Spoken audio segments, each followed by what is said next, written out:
भैया तैका संभालिए के मंडे के जलवा ढारब सुबह के बेला में। रउआ जब से शादी क के लाइल बानी तब से ही घर के झमेला में रउआ डालले बानी। कभी ऊ काम तो कभी ई काम तो कभी ऊ काम, कभी चूल्हा चौका बर्तन घर दुआर सब तो हमारे माथ पर लदा गइल बा। हर साल रउआ के कहिला कि सावन आ गइल बा तैका हमरो के देवघर घुमा दी तो रउआ जिद न मानिला बाकी एब की हम रउआ के छोड़े वाला नहीं के। औरत कह तरीका तू खड़े रही कि जिंदगी भटलला सैया कि जिंदगी भटलला सैया आग घर के झमेला में। कि जिंदगी भटलला सैया घर के झमेला में। रुक जाए चलो ना घुमाई दो देवघर के मेला में। औरत पैसा नहीं है अभी इनकरा पास पैसा नहीं थे। हर साल तो रउआ इहे क के टालीला कि पैसा नहीं थे। पैसा देखो पैसा आ गइल बा ठीक बा बाकी एब की घुमा दी हो। हाँ ऐसा ही 2-3 हजार और दे दीजिएगा हमारे पति देव के कि देवघर हम जाएंगे। बाकी कहे के बका ए राजा जी औरत के छाव बड़ा होखेला। औरत अगर सीधा मन से बोलेली ना तो मर्द के बुझाता कोनो बात नहीं कि हमरा से डराता रे। बाकी उहे औरत तका झमर झमर आरा जिंदगी भटलला सैया आ घर के झमेला में। कि जिंदगी भटलला सैया घर के झमेला में।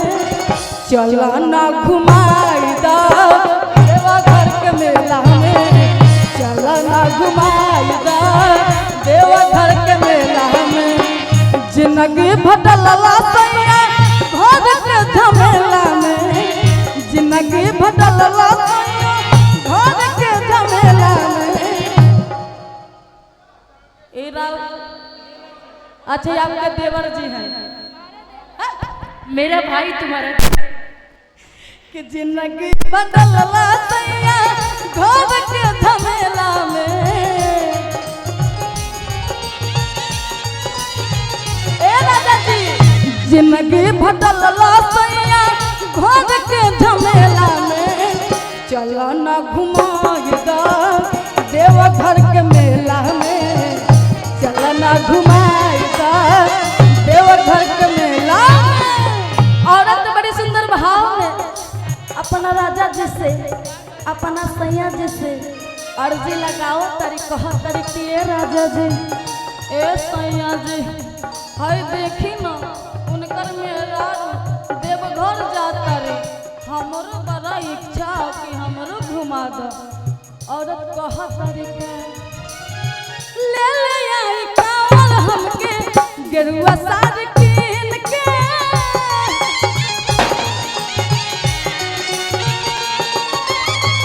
बुक कर गाड़ी एगो संडे के दिन के।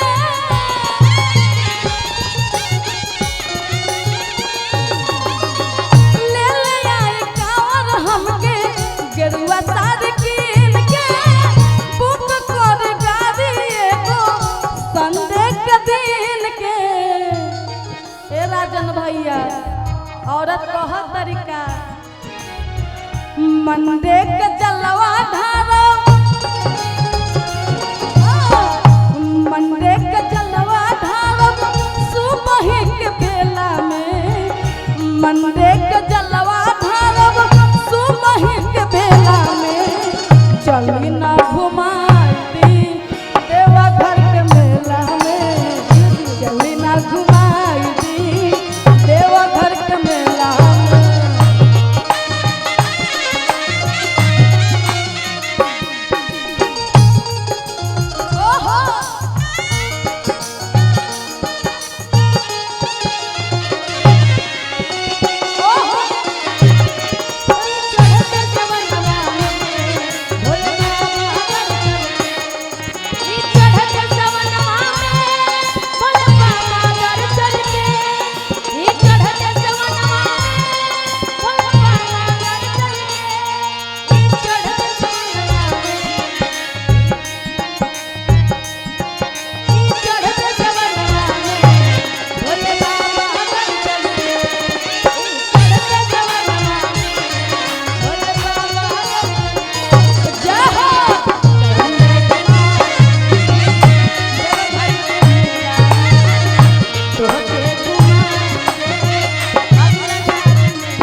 जब जब सावन में बढ़े लपा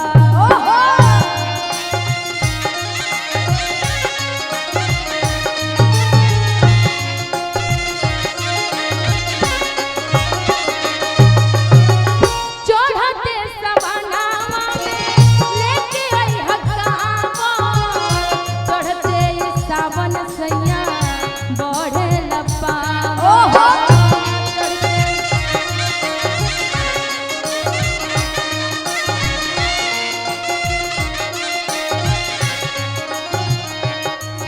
संगे के जलवा धारा मंडे के जलवा धारब सुबह के बेला में आगे नगदन चाचा जी ये हमार पति देव होंगे भैया तैका संभालिए के अच्छा बा बाकी कहे के बा का औरत आगे बताओ तरी और अपना राजा जी से कह तरीका चढ़ल बा सवनवा जब से मनवा मोरा तोरो से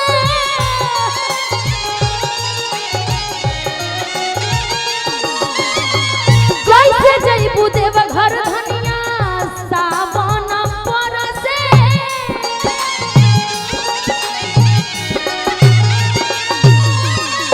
चढ़ल बा सवनवा जब से मनवा मोरा तोरो से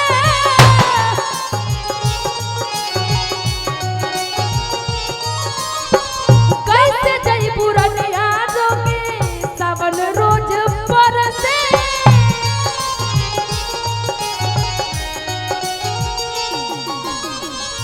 आगे कहत तारी बड़ी सुंदर भाव में का करी ए राजा जी ए रानी से सुतला में सपना सिउ के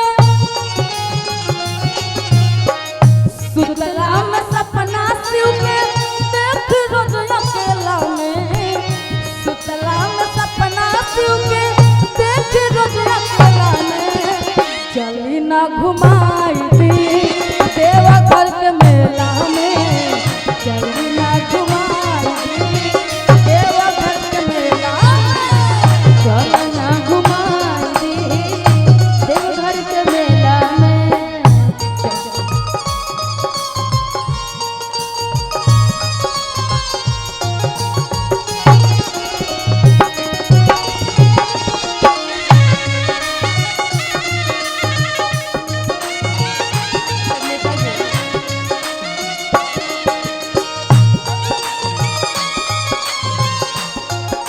पंकज जी रावल टोला नेताजी की तरफ से बहुत सारा प्यार आशीर्वाद और पुरस्कार है बहुत बहुत धन्यवाद